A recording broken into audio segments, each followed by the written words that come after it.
ಮೊದಲೇ ಆಗಿ ಹಂಪಿ ಉತ್ಸವದ ಶುಭಾಶಯನ ಕೋರಕ್ ಬಯಸ್ತಾ ಇದ್ದೀನಿ.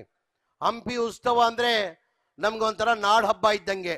ಬರೀ ಕೊಪ್ಪಳ ಜಿಲ್ಲೆಗಿಲ್ಲ, ವಿಜಯನಗರ ಜಿಲ್ಲೆಗಿಲ್ಲ, ಕೊಪ್ಪಳ ಆಗಲಿ, ಬಳ್ಳಾರಿ ಆಗಲಿ, ವಿಜಯನಗರ ಆಗಲಿ, ಇಲ್ಲಿ ಹಂಪಿ ಉತ್ಸವ ಅಂದರೆ ನಮ್ಗೊಂಥರ ನಾಡ ಹಬ್ಬ ಇದ್ದಂಗೆ.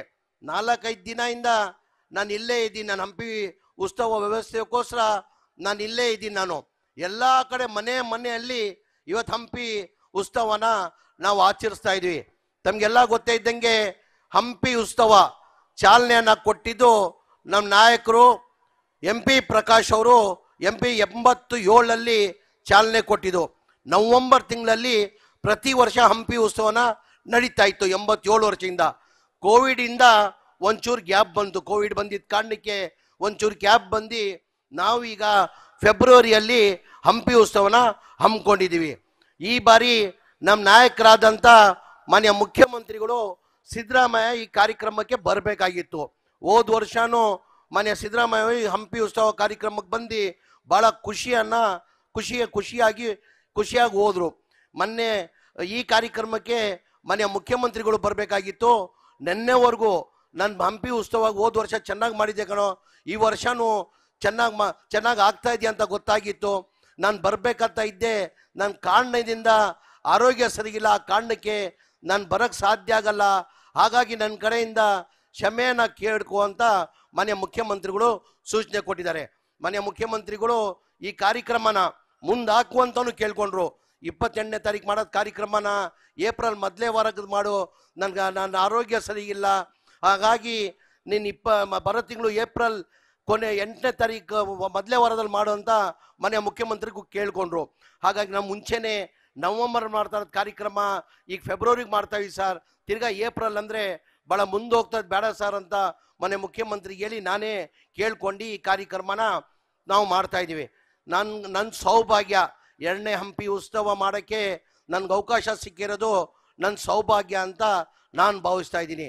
ನನ್ನ ಅನಿಸಿಕೆ ಈಗ ರಮೇಶ್ ಅವರು ಭಾಳ ಚೆನ್ನಾಗಿ ಮಾತಾಡೋದು. ಎಲ್ಲರಿಗಿಂತ ಹೆಚ್ಚಾಗಿ ಪೂಜಾ ಗಾಂಧಿ ಅವ್ರು ಮಾತಾಡಿದ್ದು ನನಗೆ ಭಾಳ ಖುಷಿ ತಂತು. ಏನಕ್ಕೆ ಪೂಜಾ ಗಾಂಧಿ ಅವರು ಇಷ್ಟು ಚೆನ್ನಾಗಿ ಕನ್ನಡ ಮಾತಾಡ್ತಾರಂತ ನಾನು ನೋಡಿರಲಿಲ್ಲ. ನಾನು ಕೇಳಿದೆ ಪೂಜಾ ಗಾಂಧಿ ಅವರು ಭಾಳ ಚೆನ್ನಾಗಿ ಕನ್ನಡ ಮಾತಾಡ್ತಾರಂತ ನಾನು ಕೇಳಿದ್ದೆ. ಇಷ್ಟು ಚೆನ್ನಾಗಿ ಮಾತಾಡ್ತಾರ ಗೊತ್ತಿಲ್ಲ. ನಿಜವಾಗ್ಲೂ ನೀವು ಬೇರೆ ಊರು ಅವರಾಗಿ ಇಲ್ಲಿ ಕರ್ನಾಟಕದಲ್ಲಿ ಬಂದು ಇಲ್ಲಿ ಮಾತಾಡಿದ್ರು ಭಾಳ ಹೆಮ್ಮೆ ಅಂತ ಹೇಳಕ್ಕೆ ಬಯಸ್ತಾ ಇದ್ದೀನಿ. ಇವತ್ತು ನನಗೆ ಭಾಳ ಖುಷಿನ ತಂದಿದೆ.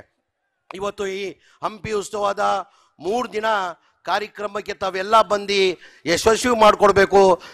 ಹೋದ ವರ್ಷನೂ ಹಂಪಿ ಉತ್ಸವ ಮಾಡಿದ್ದೀವಿ. ಈ ವರ್ಷ ಹೋದ ವರ್ಷದಿಂದ ಚೆನ್ನಾಗಿ ಈ ವರ್ಷ ಆಗ್ಬೇಕಂತ ನಾವು ಪ್ರಯತ್ನ ಮಾಡಿ ಈ ವರ್ಷ ಚೆನ್ನಾಗಾಗಿದೆ ಅಂತ ನಾನು ಭಾವಿಸ್ತಾ ಇದ್ದೀನಿ. ನೀವು ಸರ್ಟಿಫಿಕೇಟ್ ಕೊಡಬೇಕಾಗಿರೋದು ನಾವು ಹೇಳಿದ್ರೆ ಅದು ಸಾಲದು.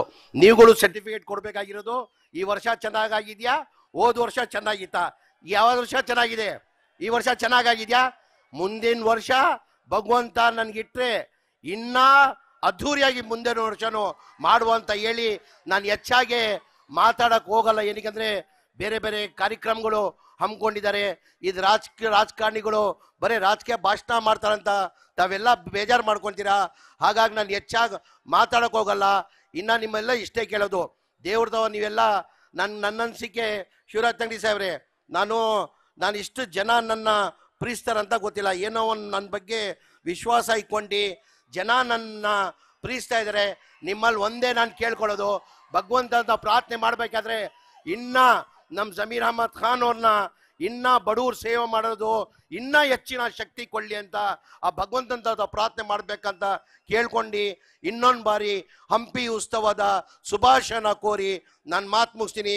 ಜೈ ಹಿಂದ್, ಜೈ ಕರ್ನಾಟಕ, ಜೈ